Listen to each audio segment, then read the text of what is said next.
My eyes burned as I stared at my father's text message. Christmas is better without you. 3 years of deployments, missed birthdays, and graduations collapsed into this digital rejection. I canceled my flight and spent Christmas alone, unaware that my grandfather had died or that his will would change everything. I walked into the law firm at exactly 9:59 a.m., my combat boots still carrying traces of foreign soil, some doors close on both sides. My eyes burned again, staring at the text, the phone's glow illuminating the small pile of carefully wrapped Christmas gifts on my bed. Those 5 words hit harder than any improvised explosive device I'd faced overseas. Christmas is better without you. The room seemed to tilt. My fingers hovered over the screen, trembling slightly, not from anger, but from the sudden void expanding in my chest. 3 years of deployments, missed holidays, and assurances that family would be there when my service ended, all crumbled in this single rejection. Outside my apartment window, Christmas lights twinkled merrily along the street. I replied with one word, understood, military precision. No emotion. A soldier's response to an order, even one that shattered everything. My name is Olivia. I'm 31, a former Army specialist. This is the story of how I learned what family truly means when mine tried to erase me.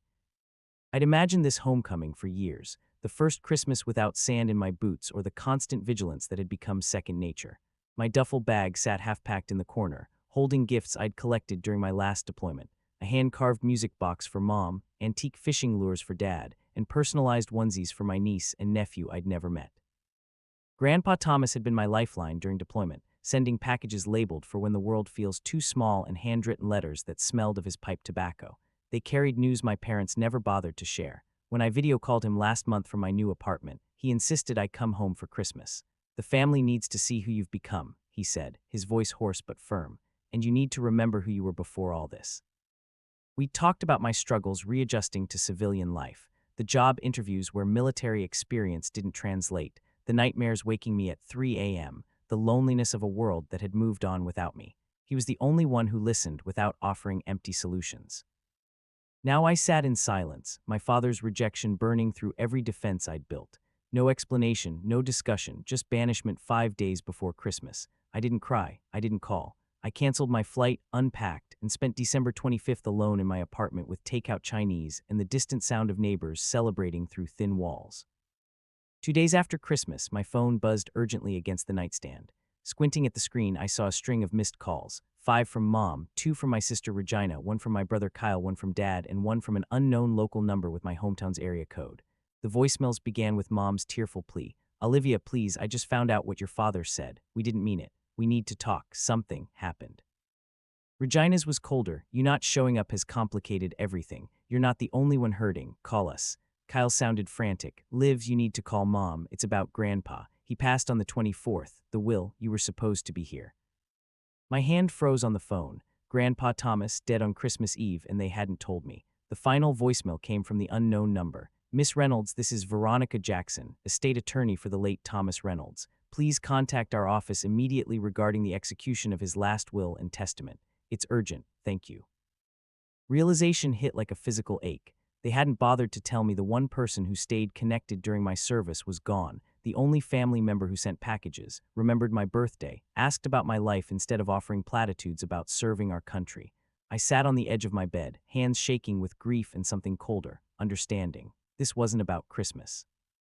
2 years ago, during a brief leave between deployments, Grandpa Thomas had walked me through his 40-acre property, owned by our family for generations, including the Victorian farmhouse where my father grew up. We stopped by the pond where I learned to fish, and he'd grown unusually serious. "If anything happens to me," he said, "don't let them take what's yours. I've made sure you won't be forgotten, even if they pretend you don't exist." I'd brushed it off then, chalking it up to an old man's paranoia. Now it felt prophetic. I called the law firm immediately. The attorney confirmed what I'd begun to suspect. I was named the primary beneficiary of Grandpa Thomas's estate, his house, land, investments, and shares in the small regional brewery he'd helped found. But there was a condition. I had to attend the formal will reading in person on January 3rd. If I didn't show, the estate would be contested, and everything would default to the next closest kin, my father. Did Grandpa know how they treated me? I asked the attorney. There was a pause. Yes, that's why he changed the will 6 months ago and insisted the reading be recorded to prevent coercion. The pieces clicked into place with military precision. My father's text wasn't about holiday traditions or family harmony. It was to ensure I wouldn't attend the will reading. The sudden flood of messages wasn't concern for my well-being. It was panic over losing their windfall. I wasn't their daughter. I was an obstacle. I booked a flight that afternoon, not as the forgotten soldier seeking reconciliation, but as the heir they never wanted and the storm they never saw coming. The will reading was set for 10 a.m. on January 3rd at Jackson Legal Services, a stately brick building near the town square. I arrived in my hometown the night before but stayed at a hotel on the outskirts. I didn't announce my presence, didn't visit my childhood home, didn't even drive by the cemetery. They wanted my absence. I'd give them exactly that until the moment it mattered most. At 9:59 a.m., I walked through the law firm's polished oak doors, wearing a pressed navy blazer, dark jeans, and the same boots that had carried me through 3 tours, still faintly dusted with foreign soil. My hair was pulled into a tight bun with military precision. The receptionist nodded and directed me to the conference room. My entire family turned as one when I entered. Dad, red-eyed and stiff in a rumpled suit. Mom, white-knuckled, clutching her purse. Regina, her expression shifting to annoyance. Kyle, unable to meet my eyes. "You actually came," Regina said, breaking the silence. I took a seat directly across from them, placing a folder on the mahogany table. "Didn't want to disappoint Grandpa," I replied calmly. "He made it clear I needed to be here in person." Ms. Jackson entered at precisely 10 a.m., cutting off further conversation. She placed a small recorder on the table and began the recording without preamble. Grandpa Thomas's voice filled the room, firm and clear despite his age. "If you're hearing this, I'm gone. And if Olivia's in the room, thank you, girl. I knew you'd come." Mom's head dipped slightly. Kyle stared at the table. Dad's jaw clenched so hard I thought his teeth might crack. "I want to start by saying this," Grandpa's voice continued. "Olivia was the only one who checked in with me consistently without being asked. She never demanded anything, never came with expectations. She came with love and respect, and that's why she gets everything." The silence in the room was deafening. The house, the land, the brewery shares, the investment accounts all go to Olivia Reynolds. His voice paused, then added, "If anyone contests this will, they'll forfeit any auxiliary bequests entirely. So think real hard before doing something stupid." Regina erupted first. "This is ridiculous. You barely spoke to him this past year." I turned to her, keeping the calm I'd honed under mortar fire. "Whose fault is that? You didn't even tell me he died. You had time for baby showers and engagement parties, but not one message about the man who supported me when Dad threw me away." Dad's eyes narrowed. "You think just because you wore a uniform, you're better than the rest of us." I leaned forward slightly. "I think the fact that you told me not to come home for Christmas 5 days before Grandpa died says everything I need to know about who you really are." Mom's eyes filled with tears. "We didn't know what your father said. He didn't tell us." I cut her off. "You didn't ask. You never call. I spent Christmas alone in my apartment while you all posted family photos online like I was already dead." Kyle finally spoke. "Olivia, it wasn't supposed to be like this. We were going to talk to you after the holidays. Dad was just angry." I laughed, a sharp, humorless sound. "Angry? He said Christmas was better without me and you all went along with it. You can't rewrite history now that Grandpa left me something." Ms. Jackson cleared her throat. "Unless there are legal objections, the paperwork will be processed this week. Olivia, we'll need your signature here." I signed without hesitation.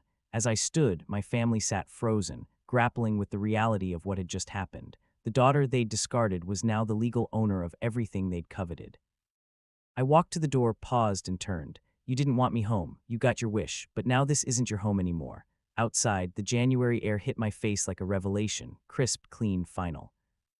Over the next week, I met with financial advisors and property managers. Grandpa's investments were more substantial than anyone had realized. The brewery shares alone could have funded my business degree 3 times over. The house, my house now, was still occupied by my parents. They had 30 days to vacate. I had the property manager deliver the formal notice while I handled my affairs in the city. There was no need for another confrontation. Dad called once. I didn't answer. He left no message, just as he'd left no explanation for his Christmas rejection. Regina emailed, calling me selfish and vindictive. I forwarded her message to Ms. Jackson and blocked her number. Kyle called twice more, leaving apologetic voicemails that grew increasingly desperate as their move-out date neared. He sent a long text. "We were wrong, all of us. I should have stood up to Dad when he sent that message. I should have called you about Grandpa right away. I'm sorry." I read it but didn't respond. Mom showed up at the law firm during my final signing appointment, somehow learning I'd be there through Ms. Jackson's secretary, who'd mentioned my scheduled visit when Mom called about retrieving personal items from the house. She didn't speak, just watched me from across the street. I walked past her without acknowledgement. For years, I'd made excuses for her silence, her favoritism, her absence, blaming my military service, my independence, my failure to be the daughter they wanted. That chapter was closed. By February, they'd vacated the property entirely. The property manager confirmed they'd left the keys on the kitchen counter with a single envelope addressed to me. Inside was my childhood photo album and a note from Mom that simply read, "We failed you." I donated most of their abandoned furniture to veteran housing and stored the family heirlooms in the attic. I have a home now, not because it was freely given, but because the one person who saw my worth ensured I'd have the final say. I came home expecting rejection, but left with something stronger than forgiveness. The certainty that family isn't defined by blood, but by who stands by you when the world turns its back. They shut the door on me at Christmas, so I locked them out for good. 3 years later, I still haven't spoken to any of them, though Kyle occasionally sends cards I don't answer. The brewery shares have tripled in value, and I've turned the farmhouse into a retreat for veterans struggling with the transition to civilian life. Grandpa Thomas would have approved.